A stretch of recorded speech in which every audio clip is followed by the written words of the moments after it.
ఇప్పుడు రోజా గారు ఇంకొన్ని వ్యాఖ్యలు చేసేస్తారు. రోజా గారి నోరుకు అద్దు లేదు అదుపు లేదు అన్నట్టు మీరు ఆడంగి అది వల్ల రమ్మని చెప్పారు, వచ్చినాక పోలీసుతో అరెస్ట్ చేయించారని చెప్పి మాట్లాడు. అసలు ఎందుకు ఓడిపోయినా కానీ ఇంకా బుద్ధి రాలేదు? ఒక మన రోజా మాటలకి అది మోరి హైదరాబాద్ డ్రైనేజ్ లాంటిది, హైదరాబాద్ లో ఉండే మూసీ నది లాంటిది అన్నమాట. ఇప్పుడు ఆడవాళ్ళని అవహేళన చేయకూడదు. నేను చెప్తా, ఆడవాళ్ళ గురించి చెప్తాను. ఇప్పుడు రాణి రుద్రమదేవి కాకతీయ సామ్రాజ్యాన్ని ఏలిన మహారాణి, చేతులు ఎత్తి మక్కతరా లేదా అంటే ఆడవాళ్ళని కీచిపరుస్తున్నాం. ఇంకా రెండు చెప్తా, ఇంకా చెప్తాను. తొలి ఐపీఎస్ కిరణ్ బేడి, ఓకేనా, ఢిల్లీ ముఖ్యమంత్రిగా పనిచేసింది. షీలా దీక్షిత్ 15 సంవత్సరాలు, ఆమె ఆడ మనిషే కదా. గవర్నర్ రమాదేవి, ఆమె ఆడ మనిషే కదా. తర్వాత NIA Indian national army, Subhash Chandrabose తో కలిసి పనిచేసింది ఒక ఆమె లేడీ. ఝాన్సీ రెజిమెంట్ అంటారు. కెప్టెన్ లక్ష్మి సెహగల్ లేడీయే కదా ఆమె. తర్వాత రామాయణం రాసింది తెలుగులో కవయిత్రి మల్ల, ఆమె కదా. అర్థమవుతుందా? ఆడవాళ్ళు నీకు అంత ఎందుకు, మదర్ తెరీసా అని తీసుకోండి, ఆడ మనిషే కదా. తర్వాత ఇట్లా నేను రాణి రుద్రమదేవి, ఝాన్సీకా రాణి రుద్రమదేవి, ఆమె ఎంత మహాతల్లి అంటే చదువుకోలేదు కదా, బడికి పోయి జబర్దస్త్ షోలు చేసుకునే వాళ్ళకి, ఒంటి మీద టాటూ బొమ్మలు వేసుకొని ఒళ్ళంతా చూపించుకునే వాళ్ళకి సాంప్రదాయమైన పదాలు ఎందుకు వస్తాయి? ఎందుకు మాట్లాడుతున్నారు అబ్యూజ్డ్ లాంగ్వేజ్? మాట్లాడేప్పుడు భూషణం అన్నారు. నువ్వు ఎన్ని అలంకారాలు చేసుకున్నా వాక్కు భూషణం ఉండాలి, చిత్తశుద్ధి ఉండాలి. మాట్లాడే ప్రతి మాట కూడా అలంకారం లాంటిది అన్నమాట. ఒక స్త్రీ అయి ఉంటే ఇంకో స్త్రీ గురించి ఆడంగి అంటే ఆడవాళ్ళు అంత తక్కువ, అందువల్ల ఆడవాళ్ళు మిట్టు తీసుకోకూడతారు. ఎందుకంటే ఆడవాళ్ళ మధ్య ఎప్పుడు ఉండదు, ఆ మనిషి మగాళ్ళ మధ్య ఉంటది. ఆమె ఎప్పుడన్నా చుట్టూ ఆడవాళ్ళు ఉంటారు, రోజా చుట్టూ, మీరు చూసుకోండి. సార్ ఇంకోటి నిజంగా ఇప్పుడు కూటమి ప్రభుత్వం వచ్చినాక దగ్గర 100 గోవుల దాకా చనిపోయాయని చెప్తుంది. అసలు ఏంటి? నేను అనేది ఒకటి చెప్తాను. వృద్ధాప్యంలో వచ్చిన తర్వాత మనుషులు చచ్చిపోతారు, గోవులు చచ్చిపోతాయి, పక్షులు చచ్చిపోతాయి. రాజకీయం. నేను అంటుండేది ఏంటంటే గోవుల మాటను గోలొద్దు. నేను అడుగుతుండే స్ట్రైట్ పాయింట్, నేను కూడా అడుగుతున్నా. అక్కడ సిఇఓ ఉంటారు, అంటే తిరుమల తిరుపతి దేవస్థానానికి సంబంధించినటువంటి సిఇఓ ఉంటారు. వాళ్ళు ఏం చేయాలంటే ప్రతి గోవుకి సంబంధించినటువంటి కమ్మ ఉంటది, చెవుకు ఒక నెంబర్ ఇస్తారు. అది ఏ కారణం చేత చచ్చిపోయిందని ఎఫ్ఐఆర్ కాపీలు ఉంటాయి, అవి అడగండి, అవి బయట పెట్టమని అడగండి. అది పద్ధతిగా ఉంటది. నాలాంటి వాడితే అదే అడుగుతాను, నేనైతే అదే అడుగుతున్నా. టిటిడి చైర్మన్ బిఆర్ నాయుడు గారు కానీ, తర్వాత ఆర్ సిఇఓ శ్యామలరావు గారు కానీ గోశాల నిర్వహణ చేసేటప్పుడు దానికి సంబంధించిన నెంబర్ ఉంటది. అసలు మీ దగ్గర ఎన్ని గోవులు ఉంటాయి, వాటి వయసు ఎంత, వాటికి ఇచ్చే దానం ఏంటి, వాటికి ఇచ్చే మెడిసిన్ ఏంటి, ఏ కారణం చేత చచ్చిపోయి ఆ పోస్ట్ మార్టం రిపోర్ట్లు బయట పెట్టండి. ఇది వ్యాలిడా కాదా చెప్పండి వెంకీ గారు? ఇలా అడగాలి. పద్ధతి అయిన రాజకీయం చేయాలంటే గోవులు చనిపోయి ఉన్న మాట వాస్తవమే, ఎందుకు చనిపోయి, ఎలా చచ్చిపోయి పోస్ట్ మార్టం రిపోర్ట్లు బయట పెట్టండి అని అడగండి. ప్రభుత్వం కానీ బయట పెట్టకపోతే దోషిగా ప్రభుత్వం నిలబడుతుంది.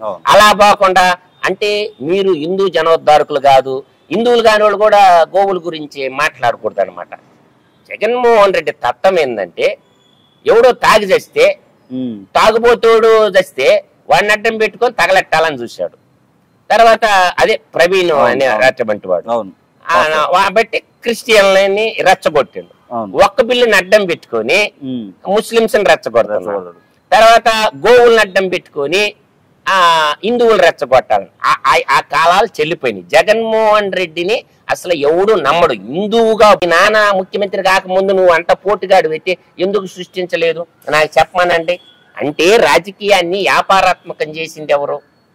అంటే ఒక ఎన్ని అబద్ధాలు చెప్తారంటే ఆ అబద్ధాల పునాదుల మీద ఏర్పడిన పార్టీ వాళ్ళ పార్టీ పేరు ఎప్పుడు చెప్పరు. ఆ పార్టీ పేరు ఏంది? యువజన శ్రామిక రైతు పార్టీ. అది వాళ్ళు పెట్టిన పార్టీ కూడా కాదు, కొనుక్కున్న పార్టీ. ఆ పార్టీ ఎవరిది? నల్లగొండ తెలంగాణ అబ్బాయి శివశంకర్ అనే అబ్బాయి పెట్టాడు, నల్లగొండ జిల్లా అబ్బాయి.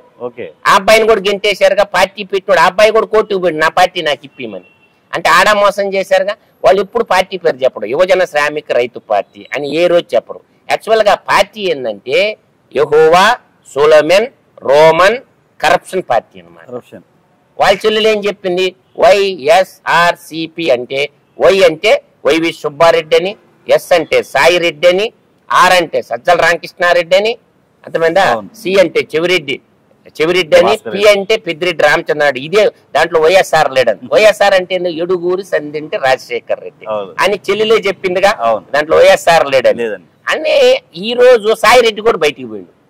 ఈ 11 సిబిఐ కేసుల్లో 9 ఈడీ కేసుల్లో A1 నిందితుడు ఎవడు?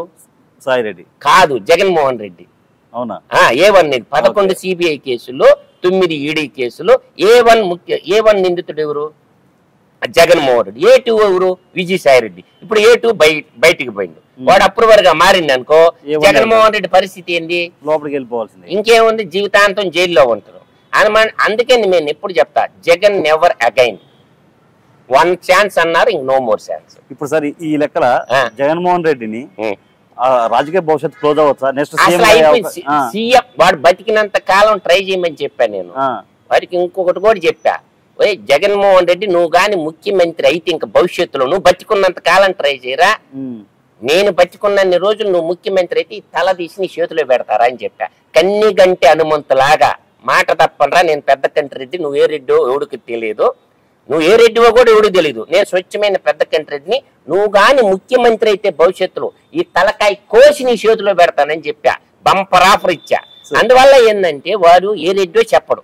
ఇప్పుడు రెడ్డిల్లో 14 తెగలు ఉంటాయి, బైబిల్లో కూడా 14 తెగలు ఉంటాయి. మీకు తెలుసో లేదో గానీ, అంటే రెడ్డిల్లో 14 తెగలు, వాటికి ఉప తెగలు దాదాపుగా 36 తెగలు ఉంటాయి. వాటిల్లో మొట్టమొదటిది మోటాటి రెడ్డి, మొటాటి మన రేవంత్ రెడ్డి తెగ. 2 పంట రెడ్లు ఉంటారు, ఎవరి పక్కన పెట్టి సంతకాలు అంటే 2019 ఏ శవంతో ఆడుకున్నారు?